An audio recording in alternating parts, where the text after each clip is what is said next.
Dari spidol. Saya enggak biasa, enggak ada. Oh iya. Udah aman? Oke, bismillahirrahmanirrahim. Assalamualaikum warahmatullahi wabarakatuh.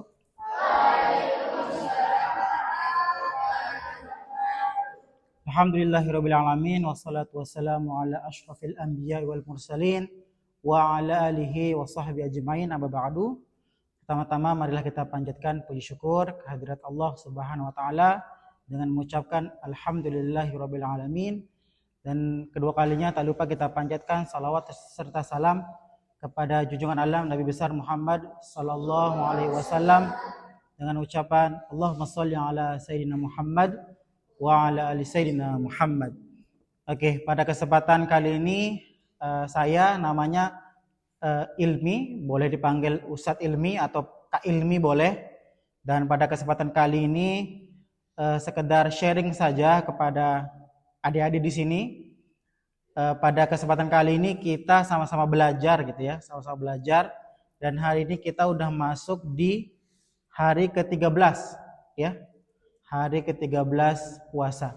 Di sini siapa yang full puasanya? Alhamdulillah full semua ya. Di sini kan sudah masuk wajib gitu ya untuk puasa. Dan di hari ke-13 ini kita memasuki yang namanya fase 10 hari kedua, 10 minggu kedua di bulan Ramadan. Dan di mana banyak ulama yang mengatakan bahwa di 10 hari kedua ini itu adalah bulan maghfirah atau pengampunan. Maka kita disunahkan untuk memperbanyak yang namanya melakukan amalan-amalan sunnah, yaitu salah satunya adalah beristighfar. Jadi kita harus banyak-banyak beristighfar, mohon ampun kepada Allah, karena di bulan minggu kedua ini, 10 hari kedua, itu kita diberikan ampunan kepada Allah. Jadi kalau kita istilahnya punya banyak dosa, maka di 10 hari kedua ini adalah momentum untuk kita sama-sama berdoa kepada Allah dengan doa Allahumma innaka afuwun karim tuhibbul afwa fa'fu anna ya karim. Jadi kita mohon ampun kepada Allah atas dosa-dosa yang kita perbuat selama mungkin tidak sengaja, mungkin mengolok-olok teman gitu ya, tidak sengaja bikin orang tersinggung dan lain sebagainya. Maka di 10 hari kedua ini kita dianjurkan untuk beristighfar kepada Allah Subhanahu wa taala. Apalagi tentang berpuasa ini Allah telah menjelaskan dalam Al-Qur'an surah Al-Baqarah ayat 183, ya ayyuhalladzina amanu kutiba alaikumussyam kama kutiba alal ladzina min qablikum la'alakum tattaqun, agar kalian bertakwa. Jadi takwa di sini adalah kita menjalankan perintah Allah dan menjauhi larangan-larangan Allah. Jadi kalau kita mengetahui apa itu takwa, takwa itu adalah ketika kita berada dalam keadaan sendirian pun kita tetap takut kepada Allah untuk melakukan dosa-dosa. Jadi ketika kita sudah menanamkan takwa dalam hati kita, maka disitulah ketakwaan tertinggi kita kepada Allah, takut kepada Allah untuk melakukan dosa. Begitu ya. Jadi di momentum berpuasa ini, mari kita sama-sama meningkatkan ketakwaan kita kepada Allah, menjaga lisan kita. Apalagi ada salah satu hadis, al-muslimuna man salimal muslimuna min lisanihi wa yadihi. Apa artinya?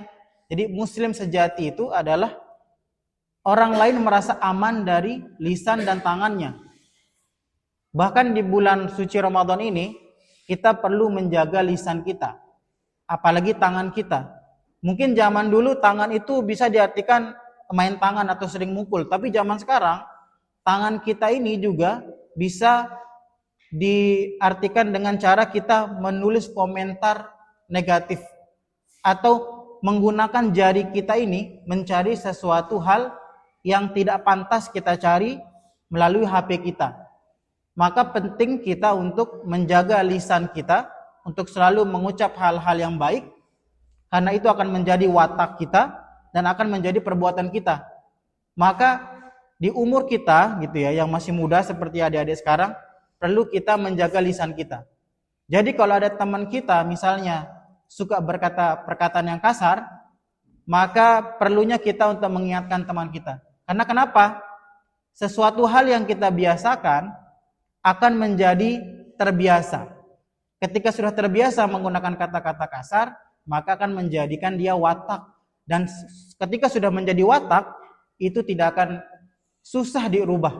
Maka dari itu, di usia kita yang masih muda seperti ada sekarang, pentingnya kita untuk menjaga diri kita, menjaga lisan kita, agar terhindar dari dosa-dosa. Oke? Karena mungkin sudah mau berangkat, pergi, jangan lupa untuk selalu meluruskan kembali niat kita. Kemanapun kita melangkah, luruskan lagi niat kita, hanya untuk mendapatkan keridhaan Allah Subhanahu wa Ta'ala.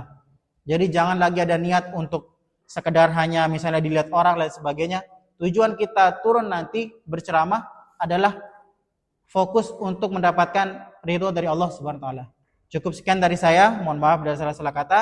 Assalamualaikum warahmatullahi wabarakatuh. Oke, sudah start.